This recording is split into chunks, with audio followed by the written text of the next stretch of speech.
যে কোনো দোয়া আপনি বারবার যখন ট্রাই করবেন আমার সাথে সাথে পড়বেন, আপনি বিশেষ করে 5 বার যদি আপনি ট্রাই করেন আপনার এমনিতেই মুখস্থ হয়ে যাবে ইনশাআল্লাহ। ইফতারের দোয়াটি হচ্ছে আল্লাহুম্মা লাকা সুমতু ওয়া আলা রিজকিকা আফতারতু বিরহমাতিকা ইয়া আরহামার রাহিমিন।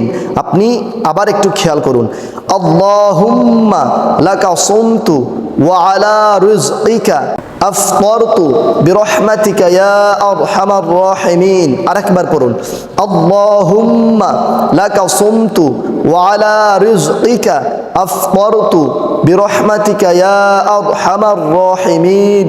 এটি হচ্ছে ইফতারের দোয়া। এর অর্থ হচ্ছে, হে আল্লাহ, আমি আপনার জন্যই রোজা সিয়াম সাধনা পালন করছি এবং আপনার জন্যই, আপনার সন্তুষ্টর জন্যই আপনার রিজিক আমি বক্ষণ করছি। আপনি আমার রিজিকের মধ্যে বরাকাহ দান করুন, আপনি আমার রোজা কবুল করুন।